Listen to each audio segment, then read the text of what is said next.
Eu não sei se vocês viram uma trend que ficou bastante viral, antes da passagem de ano, que consistia em pessoas partilharem as conquistas que tiveram no ano de 2025.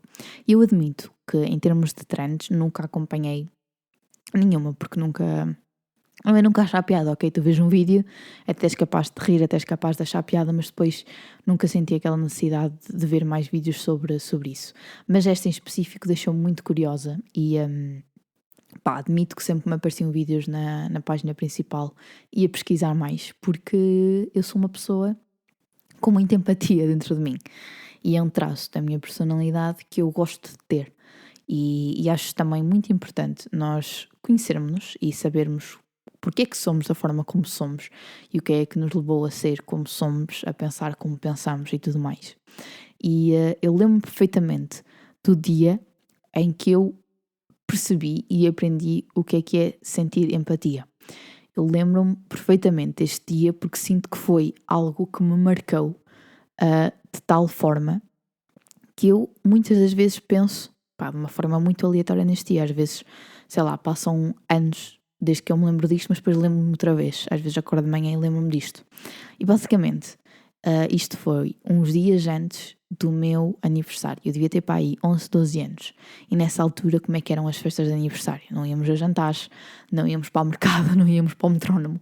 Literalmente, os nossos pais encarregavam-se da nossa festa de aniversário, convidavam os nossos amigos iam lanchar à nossa casa e era assim a festa de aniversário. E eu lembro-me que neste ano específico, a minha mãe já me deu um bocadinho de responsabilidade no sentido de, nos anos anteriores era ela que falava com os pais dos meus amigos e este ano ela disse-me, és tu que convidas os teus amigos diretamente. E eu lembro-me que na minha turma, nós felizmente sempre nos demos muito bem, então sempre fomos aos aniversários uns dos outros. Claro que havia meninas que, por exemplo, faziam anos nas férias, aí era mais complicado reunir toda a gente. Havia uns que o aniversário calhava durante a semana, então levavam até um bolo para a escola e faziam ali uma pequena festa. Mas no fundo íamos todos, ou quase todos sempre, aos anos uns dos outros. Mas havia uma menina na minha turma que infelizmente nunca conseguia ir ao aniversário de ninguém, nem nunca ninguém ia ao aniversário dela, porque ela era de outra religião. E eu lembro-me, não é, de ter 11, 12 anos e não saber muito bem o que era sequer ter uma religião, e não sabia que havia tantas religiões e que tantas pensavam de forma diferente e tinham tantas regras. Mas lembro-me que na altura eu era muito amiga desta menina, então queria muito que esta menina fosse ao meu aniversário. Então, obviamente, convidei-a. E lembro-me que ela, disse que não podia ir, e quando a minha mãe me perguntou quem eram os meus amigos que vinham, eu falei-lhe que ela não podia vir.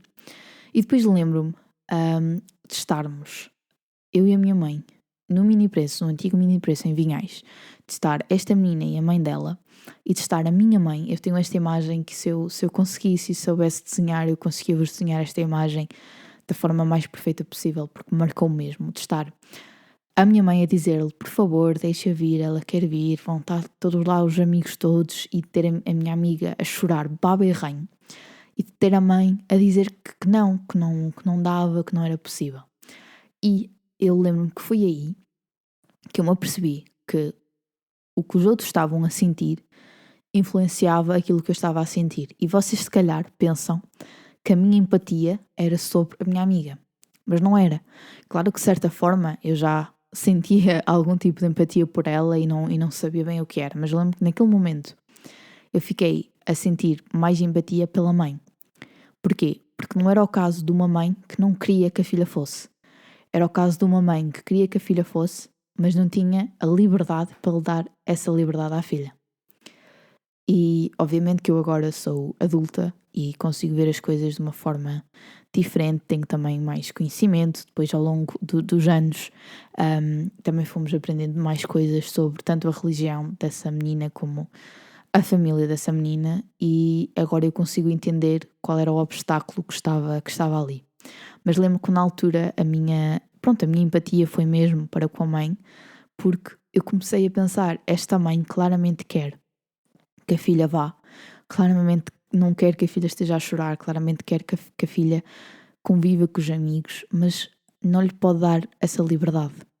E foi sem dúvida alguma nesse momento em que eu, lembro-me depois de ir para o carro da minha mãe e pensar, fogo, mas eu estou a sentir isto, apesar de não ser uma coisa direta comigo, que obviamente a minha amiga não poder ir ao meu aniversário é uma coisa que também me deixava triste, mas eu naquele momento a minha tristeza vinha da parte da mãe, não especificamente dela não ir ao meu aniversário. Então foi sem dúvida alguma o momento que também me marcou e que me fez perceber que de facto o que os outros sentem influencia bastante aquilo que eu sinto. E durante algum tempo eu achava que a empatia, era uma coisa não muito boa de se ter, que às vezes era um traço assim de personalidade chato, porque depois eu também ficava triste com certas coisas e ficava chateada por estar triste com certas coisas que não tinham nada a ver comigo. Só que agora também já vejo o mundo de outra cor, já sei que o mundo não é só branco e preto e consigo entender que ter empatia é se calhar um dos traços mais importantes que nós podemos ter e que cada vez mais as pessoas têm menos empatia. E isto também é uma coisa que me faz sentir também muita raiva, digamos assim. Apesar de eu sentir e de eu achar que a raiva é um sentimento muito, muito feio, mas às vezes não o conseguimos esconder. E mais, eu sinto que para nós é melhor demonstrar essa raiva e tentar entender porque é que sentimos esta raiva do que simplesmente ignorar que essa raiva está lá. Mas sim, sinto que cada vez mais somos menos empáticos uns com os outros. Há certas situações que eu fico a pensar porquê? Porque é que isto chegou assim? Porque é que esta pessoa agiu desta forma? E depois cada vez mais, acho que principalmente quando estava ainda em Inglaterra e quando estava a trabalhar no Greggs, eu tinha momentos em que eu olhava para os meus colegas e ficava mesmo a pensar, mas fogo, tu não tens um pingo de empatia nesse teu coração? Porque é que agiste desta forma? Porque eu estou a falar de, por exemplo, sei lá, uma pessoa entrar e perguntar se havia comida quente, eles diziam logo, não, porque é que havia de estar quente? Eu sei que vocês pensam, mas isso é de empatia. Sim, se formos a pensar bem, também tem a ver com empatia. Empatia, tu também tens a noção que as pessoas, não te fizeram mal nenhum, estão simplesmente a viver a vida delas e fizeram-te uma pergunta. Não há necessidade também para seres tão rude. E principalmente, por exemplo, eu lembro-me deste dia, que foi logo o meu primeiro dia de trabalho na loja nova de Leeds, ou seja, eu estava lá simplesmente a existir, eu não servi clientes, não fiz nada, só estava a ver como é que aquela loja funcionava e aquela loja tinha casas de banho, e sim, obviamente que acho que vocês têm também já uma ideia de tudo aquilo que eu disse nos últimos episódios sobre a Inglaterra e tudo mais. Obviamente que lavar casas de banho em Inglaterra, em Leeds, era tipo top 2 piores coisas do mundo. Felizmente, eu era supervisora, então não tinha de fazer. Mas lembro que nesse dia, uma senhora entrou com a filha e, eu dos anos, eu trabalhei no Greggs 4, quase 5 anos. Nunca me disseram que as casas de banho eram só para clientes. Nunca. Na minha loja em Huddersfield não havia casas de banho, noutras lojas havia, sempre que eu ia lá trabalhar, nunca sequer mencionaram que as casas de banho eram só para clientes. Nós não tínhamos sequer nada na nossa loja que indicasse que dissesse casas de banho só para clientes. Não, porque eu sei que há estabelecimentos que, de facto, as casas de banho é só para clientes e eles, por norma, têm um sinal qualquer que te explique que as casas de banho são só para clientes. Ali não havia nada. E lembro-me de estar esta senhora com uma bebê ao colo, com uma filha pela mão, a perguntar se podia ir à casa de banho. E de estar o meu colega a dizer-lhe não, tem de comprar alguma coisa. E a senhora disse, mas eu não tenho nem dinheiro nem fome. E ele, pois, então não pode ir usar as casas de banho. E ela até apontou para a menina e disse, mas é para a minha filha. E ele continuou-lhe a dizer que não. E eu estava a ver aquilo, porque outra vez eu tinha de estar a ver como é que eles faziam as coisas. E eu perguntei para a supervisora que eu na altura ia substituir e disse, então as casas de banho é só para clientes? E ele disse, não, e começou-se a rir. E depois tanto ela como o rapaz que estava a trabalhar, que por acaso quando eu comecei a trabalhar já não estava lá, acho que foi transferido para outra loja, não sei, começaram-se a rir. E depois estava a senhora tipo a ir embora. E eu pensei, então tu vais-me dizer que disseste que não a esta pessoa só porque não te apetecia ter o trabalho de abrir as casas de banho, porque as casas de banho também eram com códigos, E lembro-me de ficar a pensar como é que é possível alguém depois rir-se destas coisas. E fiquei mesmo a pensar, tipo, ok, isto não é normal. E outra vez, eu se calhar só tive de limpar as casas de banho uma vez, porque era, pronto, não tinha ninguém disponível e também não queria ser aquela supervisora que não fazia nada, então limpei uma vez e foi horrível, claro que foi. Mas não é, tipo, as pessoas não têm culpa que a tua empresa seja uma porcaria, que te faça fazer trabalhos que tu nem sequer tens, tipo, skill para fazer. Porque eu, quando estamos a falar de limpar casas de banho, por acaso era uma coisa que eu não sabia, mas na Inglaterra vocês precisam, tipo, de facto de saber o que é limpar uma casa de banho. E ter todos os produtos certos e tudo mais. E na altura nós não tínhamos, nem sequer luvas tinham para limpar a casa de banho. Quando eu limpei aquela casa de banho, eu literalmente fui a um Tesco comprar luvas. Mas já, tipo, as pessoas não têm culpa da tua empresa ser uma porcaria, certo? Tu também não tens culpa da tua empresa ser uma porcaria. Isso é que há clientes que te apetecia pegar neles e tirá-los com eles para o caraças. Mas onde é que está a empatia? Naquela situação eu fiquei mesmo, tipo, não havia necessidade. Depois também aconteceu. Eu acho que na altura eu falei do homem cego que foi à minha loja, que também foi daquelas coisas que eu fiquei tipo, por amor de Deus. Por amor de Deus. E havia tantas coisas que eu ficava a pensar, tipo, mas vocês não se sentem nada? Vocês fazem isto e não ficam, sei lá, a sentir coisas menos boas? Eu lembro quando fazia asneiras e sempre que fazia alguma coisa que depois acabava por influenciar outra pessoa pela forma negativa, eu lembro-me de ficar, tipo, a sentir-me mal com isso. Vocês não sentem isso?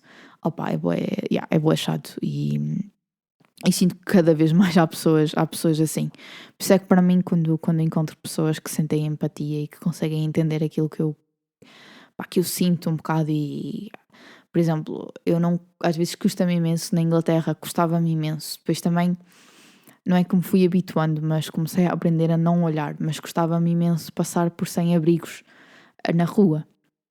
E eu sinto que cada vez mais nós temos a opinião e cada vez pensamos mais que os sem-abrigos estão na rua porque querem, ou porque são drogados, ou porque são bêbados, ou porque são isto e aquilo.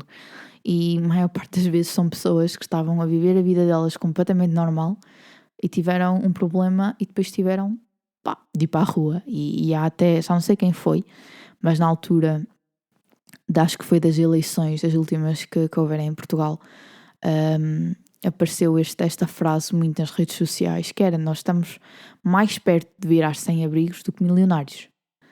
E isso a mim também me deixa muito, muito a pensar, por isso é que também não consigo entender como é que há pessoas que defendem certas ideologias políticas. Eu sei que nós todos temos, felizmente, a liberdade de poder escolher quem queremos ser e as opiniões que queremos ter. Mas para mim, o não teres empatia, para mim, o não te conseguires colocar no sapato do outro. Claro que também tem de haver limites, tu também não podes deixar que as pessoas abusem de ti só por causa da tua empatia, e foi uma coisa que eu também aprendi um bocado com isso em Inglaterra.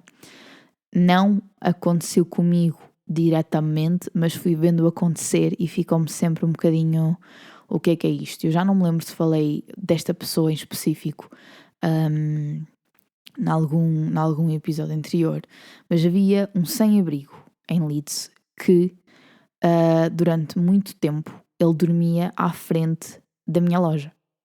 E o que é que acontece?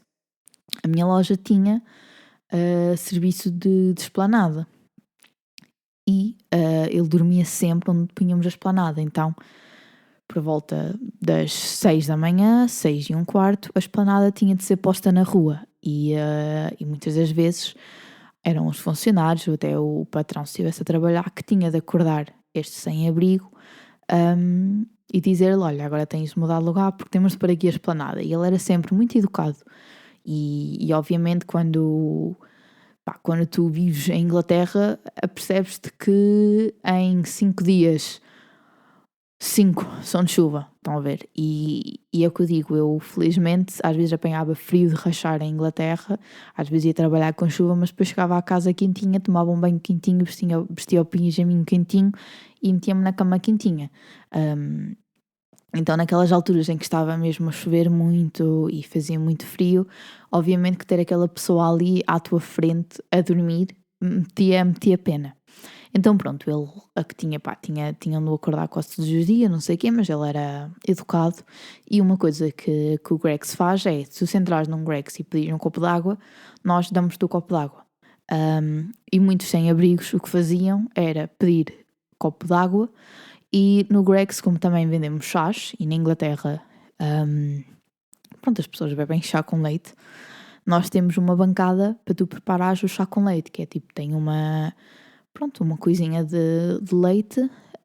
Então as pessoas, às vezes, os sem-abrigos pediam um copo de água, guardavam o copo e metiam leite, porque obviamente o leite sempre tem, agora ia dizer que o leite é mais nutrientes que a água, não sei, acho que não, mas pronto, era leite. E este sem-abrigo fazia isso muitas vezes. E houve um colega meu que, a primeira vez que o viu fazer isso, perguntou-lhe até se ele não queria leite quente, porque ali o leite que nós tínhamos disponível para o chá era leite frio, que nós colocávamos, íamos sempre colocar quando aquilo estava vazio. E ele perguntou se não queria leite quente porque estava genuinamente muito frio. E o rapaz disse-lhe que sim, por favor. Então, sempre que esse rapaz estava a trabalhar, o sem-abrigo ia lá e pedia-lhe na mesma sempre um copo de água, e o rapaz já lhe dava o copo de água, depois tirava e metia leite quente. E isto estava a correr muito bem, até que houve um dia em que este sem-abrigo lhe pediu se não podia, em vez de meter leite quente, fazer já um café. E este meu amigo, que fiquei bastante amigo dele, disse-lhe que sim. E disse, tens aqui o teu café, não sei o quê, não te preocupes. E acho que o rapaz, o sem-abrigo, tentou pagar. Eu disse, quanto é que eu tenho aqui uma libra? E o meu amigo é que disse, não precisas, não te preocupes. E por aí tudo bem. O rapaz começou a fazer isto mais vezes, ou seja, sempre que via o meu amigo pedia-lhe sempre um café, e o meu amigo também não conseguia ver nada negativo nisto, porque ele sentia que estava a conseguir ajudar uma pessoa que precisava. Então, isto continuou, para aí durante 2 semanas, até que um dia aparece outro sem-abrigo na nossa loja e na altura o meu amigo não estava a trabalhar, eram outros funcionários, e quando o sem-abrigo chega ao topo da fila para pedir, pede logo um café. E as pessoas, fizeram o café, e quando lhes foi para dar, disseram o preço, e ela disse, não, eu não vou pagar. E eles, não vais pagar porquê? Porque o meu amigo sem-abrigo também vem aqui e não paga. O que acontecia? Este rapaz, o sem-abrigo número 1, digamos assim, viu que o meu amigo dava-lhe sempre o que ele pedia, que era um café, e lá comentou com os amigos sem-abrigos. E então estes sem-abrigos achavam que podiam simplesmente ir lá e pedir um café e recebiam de borla. O que é que isto aconteceu?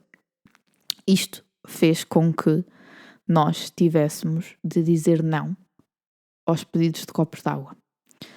Porque já não era só um sem-abrigo. Do nada apareciam bastantes sem-abrigos regularmente na nossa loja, quase diariamente, a pedir café e depois não queriam pagar.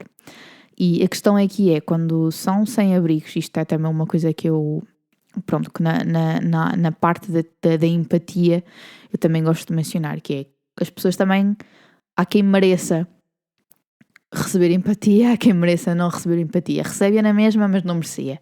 E há sem-abrigos que genuinamente te agradecem e conseguem entender que tu se calhar estás a sacrificar coisas e se calhar estás a prejudicar-te para os conseguires ajudar, e há outros que têm uma reação muito negativa e muito agressiva. Obviamente, porque é que têm uma reação agressiva? Porque são sem-abrigos, não é? Eu também não ia ser feliz se fosse pedir um café, se estivesse a morrer de frio e não me dessem, também se calhar iam-me passar.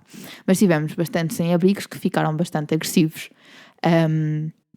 incluindo um que pegou na nossa coisinha do leite, atirou com ela para o chão, partiu-a, foi assim um filme. Então nós começámos a ter a política de não poder dar coisas de graça a ninguém, não só sem-abrigos, era a ninguém.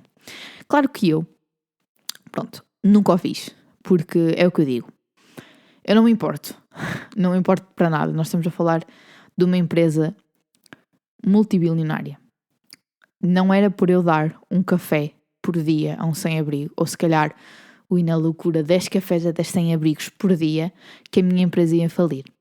Porque a maior parte das vezes nós desperdiçamos as bebidas quentes e sabia uma coisa que nunca me caía bem e eu nunca fiz porque eu também não bebo café. A única coisa que eu às vezes bebia era chocolate quente, mas depois comecei-me a cansar daquele chocolate quente porque também não prestava muito. Mas vamos supor que vocês vão à minha loja, aliás à minha antiga loja, que eu já não trabalho lá, e pediam um espresso. E eu pensei que vocês tivessem dito latte. Eu clicava no latte, dava-vos o latte, dizia isto é um latte, e dizias não, era um espresso. Sabem o que é que eu fazia com o latte? Adivinhem. Vou-vos dar 5 segundos para adivinharem. Guardava-o e bebia eu. Pois porque quando nós desperdiçávamos bebidas quentes, simplesmente punhamos-las de lado e bebíamos nós ou oferecíamos aos nossos colegas. Então eu sempre me questionei, então porquê é que eu não posso? Ok, esta pessoa não queria o latte, eu vou ter aqui um latte, e se algum sem-abrigo, se alguma pessoa se calhar entrar aqui a contar o dinheiro, porquê é que eu não posso oferecer? E nunca deixavam. E não fazia sentido para mim, porque nós, ali no Greggs, pá, em termos de regras, só podíamos beber uma bebida quente de graça nas nossas pausas. Mas pá, por amor de Deus, ninguém te vai dizer tipo, Maria, não, deixa-te um gole no teu latte, não podes, tens de estar na tua pausa. Tipo, ninguém te vai dizer isso, estão a ver? Ninguém. Então eu ficava sempre a pensar, mas então porquê é que eu não posso dar algo que vai para o lixo, que eu vou desperdiçar a uma pessoa que quer? Que era a mesma situação de, no final da noite, havia comida que nós podíamos guardar para o dia seguinte e ia para as lojas de outlet, porque existem lojas de outlet de Greggs. Tipo, estão a ver o outlet de Vila do Conde, Outlet Liverpool Greggs Edition. Pronto, era de loucos. Mas havia comida que não podias guardar para o dia seguinte, então ia para o lixo. E havia dias em que pouca era a comida que tu tinhas para guardar ou até para deitar ao lixo, e havia outros dias que tinhas muita comida. Por exemplo, as pizzas não podiam ser guardadas para o dia seguinte. E havia vezes em que nós tínhamos tipo um tabuleiro cheio de pizzas, com pá aí 10 fatias de pizza em cima. Então, o que é que eu fazia? Isto era sempre uma coisa que eu fazia, mas também só podia fazer quando estava a fechar a loja, porque como era supervisora não tinha lá mais ninguém, eram só 2 colegas meus, team members, que também não me iam dizer nada. Então eu sempre que via que ia faltar muita comida, eu e os meus colegas metíamos as comidas em saquinhos e depois quando saíssemos da loja distribuíamos pelos sem-abrigos que víamos ali, porque a nossa loja também estava no centro da cidade de Leeds e há muitos sem-abrigos. E uma vez eu comentei com o meu manager, porque também é o que eu digo, há coisas que eu, sei lá, havia coisas que eu dizia que nunca pensei que tivessem uma reação negativa e tinham. Então uma vez disse lá assim, eu ontem, olha, sobraram 4 pizzas, demos a este senhor. E ele passou-se, como assim, não sei o que mais. Eu, tipo, estás a gozar, certo? Claro que dei, eu não vou deitar isto de comida ao lixo. E ele, levavas para casa. E eu, mas eu não queria levar para casa. E eu, felizmente, se quiser comprar uma pizza, vou comprar uma pizza. Eles, se calhar, não conseguem. Mas eram assim estas questões que eu às vezes ficava tipo, ai, oh meu Deus, por amor de Deus, tipo, um bocadinho, um pedacinho, uma pontinha mais de empatia era tão bom. E pronto, claro, certamente que havia pessoas que abusavam um bocadinho, e aí que também é importante tu pôs os teus limites. E se calhar se eu via tipo, o mesmo sem-abrigo a ir mais do que uma vez à minha loja roubar, é o que eu digo, eu continuava a ter empatia no sentido de, opá, se calhar é a primeira comida que vai comer o dia inteiro, mas obviamente ia lá uma vez, 2, 3, 4, 5, aí já era tipo a gozar um bocadinho com a minha cara, já acionava o alarme. O alarme fazia alguma coisa? Não, mas pronto, adicionava. Mas já, eu acho que havia coisas que eu também ficava assim, tipo, por amor de Deus, tipo, como é que tu és capaz de ser assim? O que é que te falta? Tipo, os teus pais não te amaram? Porque eu também sinto muito que a empatia vem da nossa educação. Mas depois uma outra parte de mim acredita que não é só da nossa educação, é também das coisas que nós vemos à nossa frente.